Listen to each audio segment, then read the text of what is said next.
Hey, Travis with TCustomz Productionz, TCustomz.com. Today's video topic is how do you know when your beat is complete? How do you know when your instrumental is ready to release? I'm going to kind of touch on some different aspects of this. This actually stemmed from a question that came in from Larry on one of the beat making videos. It says, hey Travis, I've been watching you make beats for a minute. When I'm making a beat, I'm used to cramming a bunch of sounds in there to make it fuller, and I don't know how to call it a day. How do you know when to say, okay, this beat is complete and needs nothing else? It sounds to me like from what you're saying is you might be potentially trying to overproduce the track or having problems with too many elements versus not enough elements. I get a lot of comments and questions about having incomplete sessions that are just kind of sitting in your hard drive, tracks that you never actually finalize.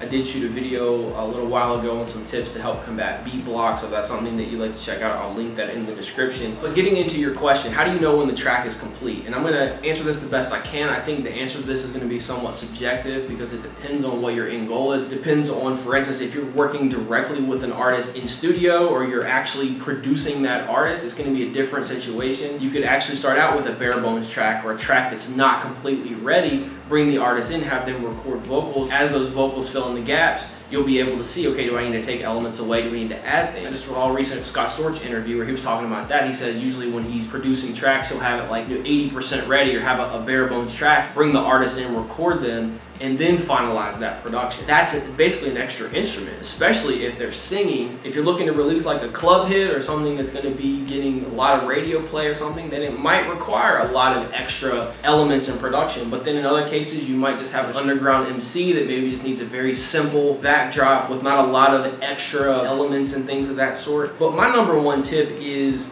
use your gut. Use your instinct on whether to know the track's complete or overproduced. If you feel like there's too many elements, then maybe there could be varying things that are wrong with that. It could be the mix. It could be the fact that you need to pan some of these instruments. You have a session you're working on that has a lot of layers, you've added a lot of instruments, and it feels a little crammed. Maybe try reserving some of those instruments to come in at certain places during your arrangements. I don't know how your workflow is. I don't know if you just work in an 8-bar loop, you pack all the sounds into that 1 8 or 16 bar, and then you kind of flesh it out. I work that way sometimes, and then sometimes I'll go ahead and start to arrange and bring in certain things during different parts of the arrangement. Kind of to use an example, I've been a fan for a while of Darkchild's production, specifically in the late 90s, early and mid 2000s.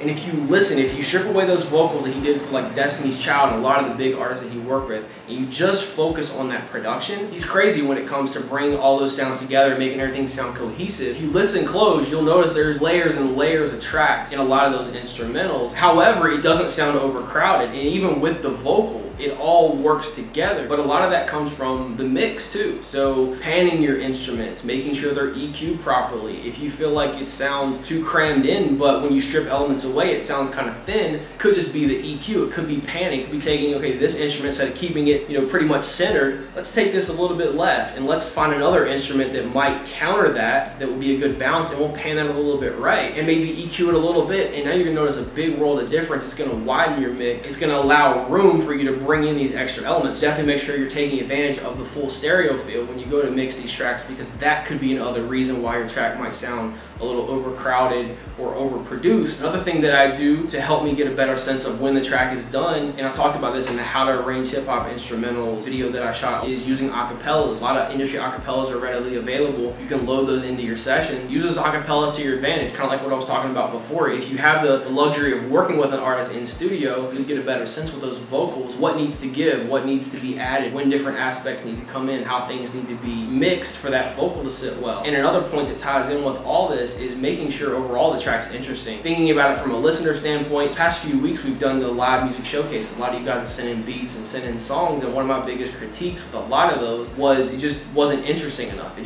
just kind of got boring after a while. Some of them had long intros, some of them just kind of went on forever without any kind of change-ups or variation. What I like to do is just use the music that fuels me, that inspires me. I like to use those as tools to study and to help improve my production. There's a lot of other little things that go into just making your track full. It could be the overall master of the track. Sometimes I use like some warming plugins on my master bus that kind of gives it an overall master EQ, make the track sound a little bit fuller. Checking your frequency spectrum and seeing, maybe it's just that you don't have instruments that are filling in certain gaps of the spectrum. There might be cases where you're trying to cram in a bunch of instruments in one frequency range and you're getting conflicts there. Maybe take some of those same same instruments, maybe pitch them down an octave and try to work them into different parts of your frequency spectrum. But just to recap, use your gut, use your instinct on if it sounds right or if it doesn't sound right. And if it doesn't, you gotta identify if it sounds underproduced, overproduced, make those corrections. And if you're not sure, again, save those sessions, come back to them later. Don't try to force it just for the sake of getting a new track out. I'm a big fan of quality over quantity. So using industry acapellas, and again, I'll link that how to arrange a hip hop instrumental in the description below, where I talk about this also and actually show you me using an industry acapella to help me get a better sense for finalizing the instrumental that I'm working on. Then another big aspect of incorporating more sounds into your production and making it sound fuller is making sure that mix is right, because if you just start adding a bunch of stuff without EQing and panning, a track could sound really muddy really quickly, and then it sounds overproduced, and then you start stripping stuff away and now it sounds too thin. So mixing is not an exact science. Mastering is not an exact science. Different mastering engineers and mixing engineers have their own preference and different effects that they use and plugins and different things that they do to achieve a certain sound. So experiment with that. You're going to develop your own kind of sound and what you want the tracks to sound like. So these are just a few of my tips that I am always mindful of when I'm working on finalizing my tracks. I hope this did offer some insight. I may have left some stuff out too. If you have any tips that you'd like to comment below, feel free to drop those. But I just want to say thanks for watching. There will be a link in the description to all the videos that I mentioned, as well as mixing and mastering services, sound kits, and support the new instrumental album if you'd like. I really do appreciate all the continued support. I will be holding another live music showcase, so if you'd like to submit tracks, please send those over. Like, subscribe to the channel, keep the comments, questions coming in. You can send all video submissions to ask@tcustomz.com,